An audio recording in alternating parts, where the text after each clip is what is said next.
Bonjour à tous. Donc nous allons enchaîner par la deuxième présentation sur la pharmacocinétique, la partie 2. Nous avons déjà vu les deux grandes étapes, l'absorption et la distribution, ainsi que les facteurs de variation et les facteurs qui influencent chaque étape. Il nous reste aujourd'hui deux autres grandes étapes. On va voir le métabolisme et l'élimination. Donc le terme biotransformation, c'est les diverses modifications chimiques, c'est-à-dire un ensemble de réactions chimiques que subissent les médicaments dans l'organisme pour donner naissance à des métabolites. Donc, lorsque le principe actif arrive dans la phase de métabolisation, via la biotransformation, donc l'objectif de cette phase, c'est de donner naissance à des métabolites. Donc le médicament va subir un ensemble de réactions chimiques, enzymatiques, pour donner naissance à ces métabolites. Donc ce métabolisme se fait principalement par réaction enzymatique, mais c'est pas seulement par réaction enzymatique, mais aussi on peut avoir une biotransformation, métabolisme par d'autres phénomènes comme l'hydrolyse. Donc l'hydrolyse au niveau plasmatique. Par exemple, l'hydrolyse par les pseudocholinésterases qui circulent dans le plasma, donc ils peuvent métaboliser le principe actif. Donc un principe actif il peut subir plusieurs biotransformations qui aboutissent à la formation de plusieurs métabolites. Donc ces métabolites qui doivent être sous forme hydrosoluble pour qu'ils s'éliminent facilement. Mais ce n'est pas tous les médicaments subissent de biotransformation. On dit qu'ils sont éliminés sous forme inchangée, c'est-à-dire ces médicaments-là qui n'ont pas subi de métabolisme, on dit qu'ils sont éliminés sous forme inchangée, c'est-à-dire qu'ils n'ont pas subi une biotransformation.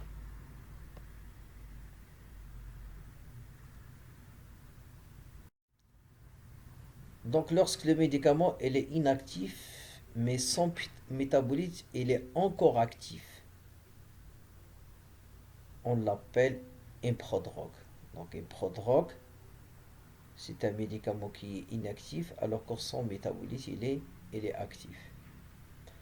Donc les biotransformations elles sont certes hépatiques et intestinales, mais ce n'est pas seulement hépatique et intestinale, mais il existe aussi de façon assez rare des métabolismes pulmonaires, rénaux au niveau rénal et plasmatique. Plasmatique, on a déjà parlé de plasmatique, c'est l'hydrolyse.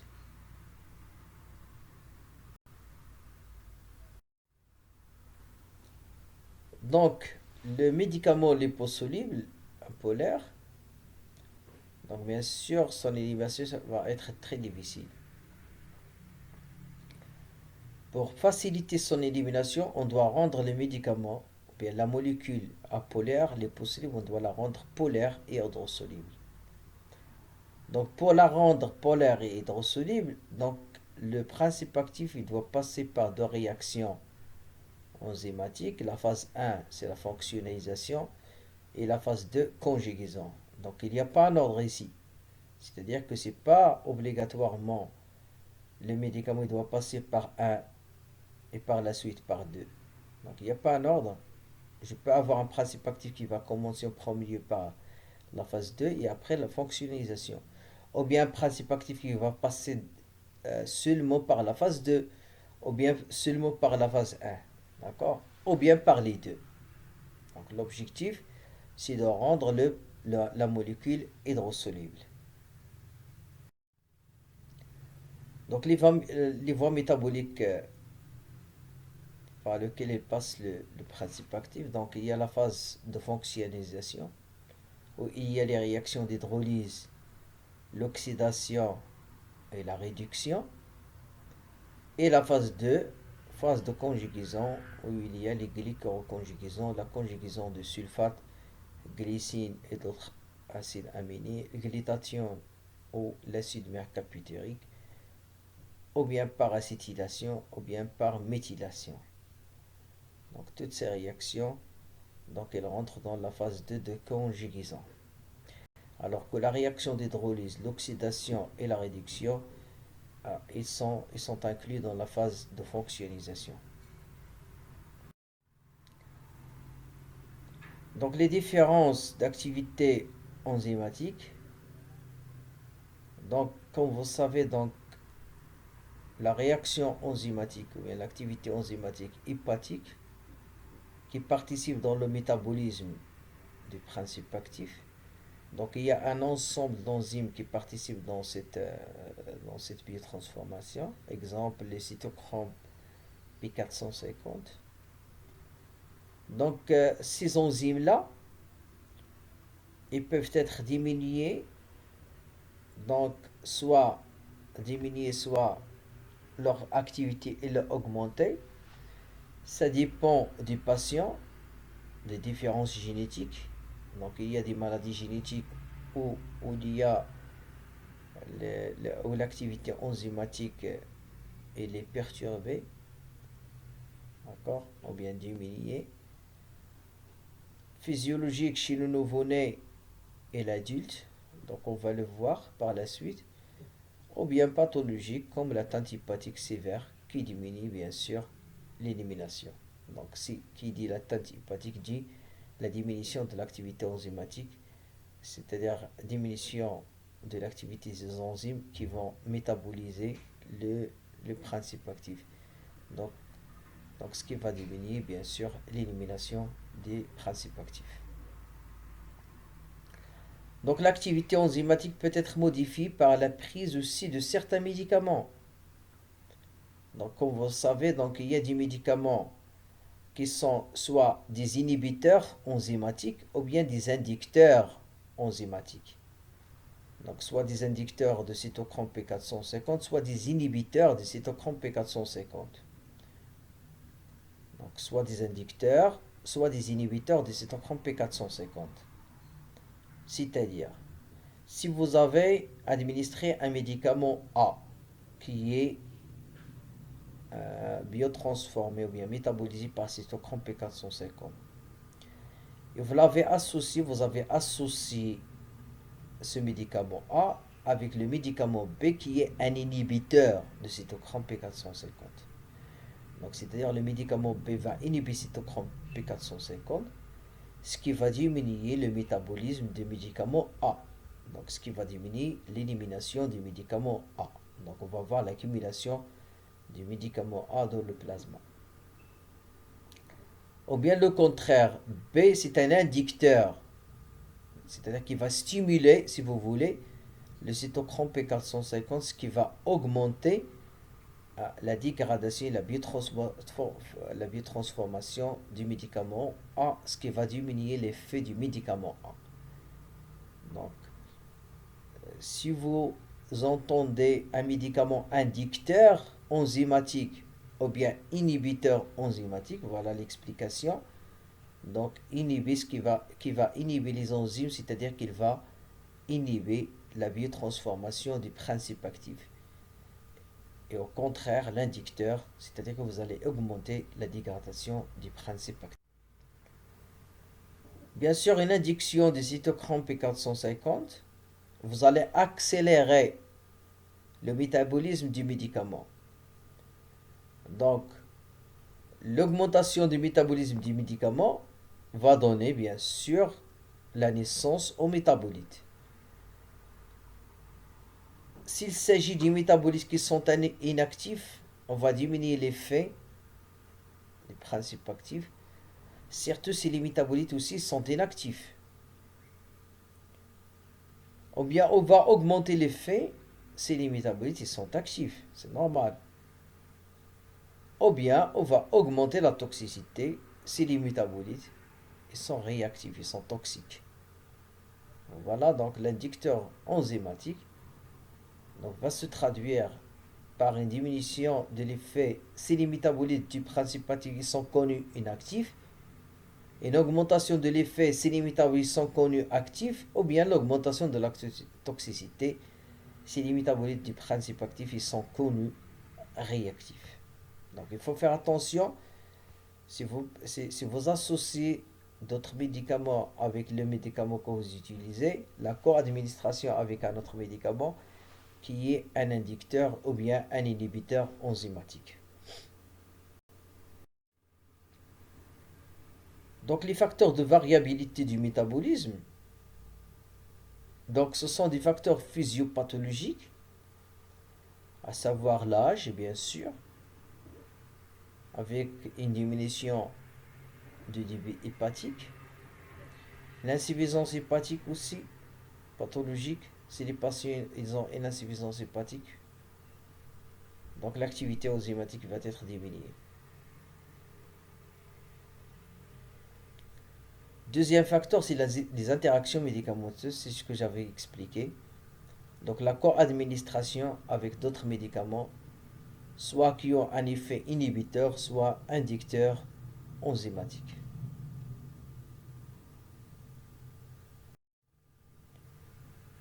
On va voir maintenant le métabolisme chez le nouveau-né et l'enfant. Donc, il faut voir la figure. Donc, vous remarquez ici, c'est le pourcentage de l'activité du métabolisme chez l'adulte. La moyenne, c'est 100. On va la comparer avec la capacité métabolique chez le nouveau-né et chez l'enfant. D'accord?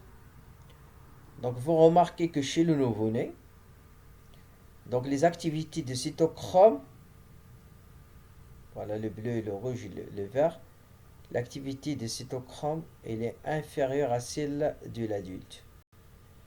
Bien sûr, les cytochromes sont diminués, donc la clairance va être diminuée et la demi-vie va être augmentée. Donc ici, chez le nouveau-né, on doit diminuer la dose, sinon on va avoir l'accumulation des principes actifs avec le risque d'intoxication. Parce que les cytochromes qui vont dégrader le principe actif pour qu'il soit éliminé, ils sont diminués par rapport à l'adulte. Alors pour l'enfant, ici, donc vous voyez donc l'activité du cytochrome, surtout le cytochrome 3A4 et cytochrome 2D6, donc ils sont augmentés par rapport à chez l'adulte. D'accord? Donc ce qui va augmenter la clairance et diminuer la demi-vie. Donc dans ce cas-là, donc chez l'enfant, on augmente la dose bien sûr selon les cas pour éviter le risque de sous-dosage.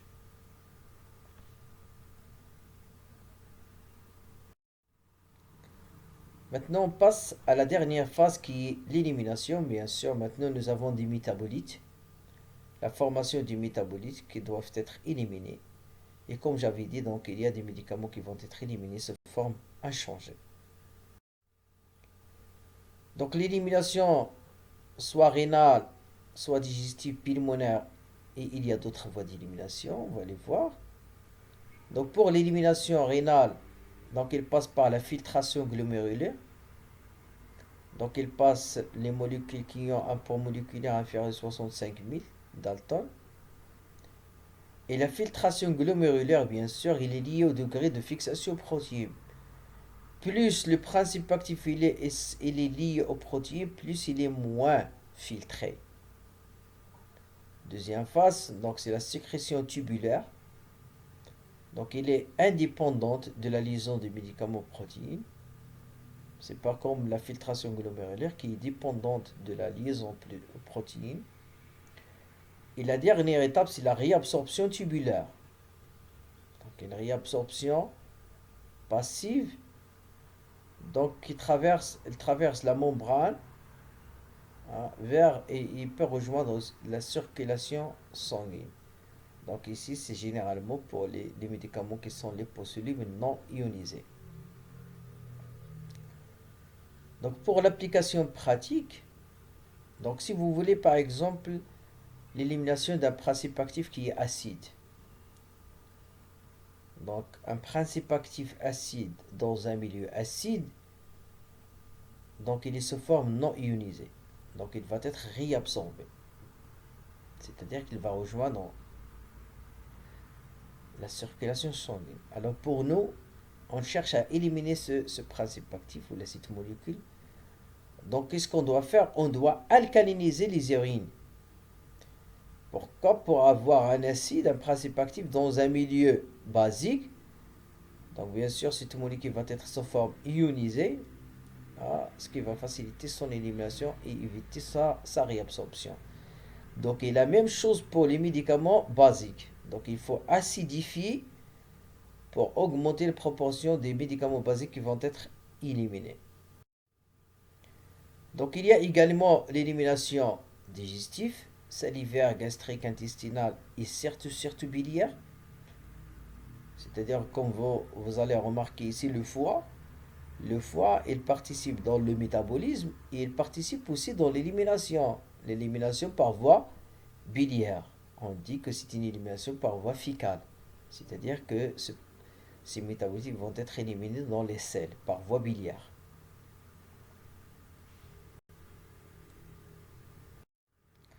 Il y a aussi l'élimination pulmonaire, surtout pour les anesthésiques halogénés et l'alcool.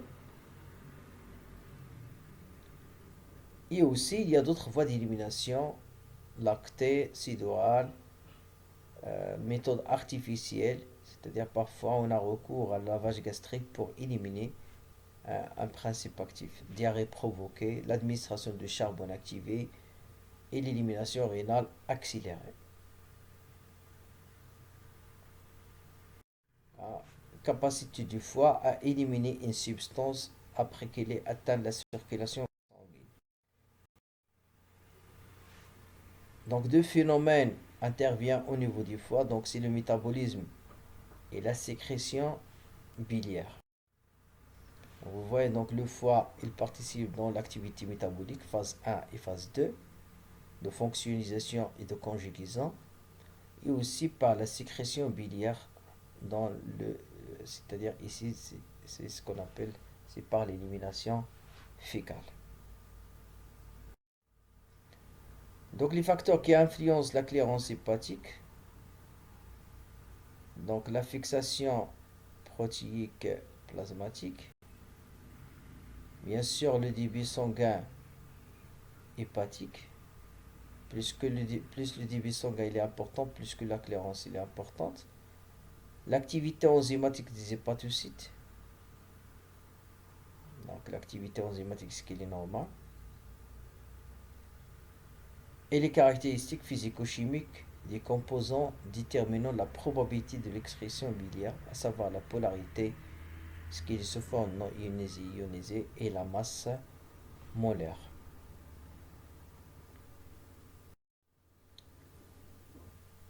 Maintenant, on va voir la clairance tissulaire. Donc, certains médicaments ils sont éliminés par d'autres tissus, comme le sang, les muscles et les poumons. Je vous donne l'exemple ici pour la succinylcholine vacarium, ce sont des curares. Ils sont immétabolisés par les pseudocholinestérase plasmatiques, c'est-à-dire le sang. Ils sont métabolisés dans le sang par des pseudocholinéstérases qui circulent dans le plasma. Ils ne sont pas métabolisés par le foie. D'accord? Ici, au niveau pratique, les déductions au niveau de la pratique, c'est que par exemple un patient qui a une insuffisance hépatique grave, on ne peut pas utiliser un curare qui est métabolisé par le foie. Parce que ce médicament-là, il ne va pas être métabolisé parce qu'il y a une insuffisance hépatique. Donc, ce qu'on va faire, c'est d'utiliser des médicaments. Ce qu'on va faire, c'est d'utiliser des curares qui sont métabolisés par les pseudocholinestérase ou bien par d'autres organes ou par d'autres tissus. D'accord? Exemple, ici, on peut utiliser l'imvacarium qui est métabolisé par les pseudocholinestérase plasmatiques. Est-ce qu'il y a une relation entre la demi-vie, la clairance et le volume de distribution? Bien sûr, oui. Donc la demi-vie est égale à 0,693 fois le volume de distribution divisé par la clairance. Mathématiquement, si la clairance est augmentée, bien sûr la demi-vie va être diminuée. La demi-vie, c'est le temps nécessaire pour que la concentration plasmatique d'un principe actif passe à sa moitié. Supposons qu'un médicament a un volume de distribution très important. Comment elle va être la demi-vie?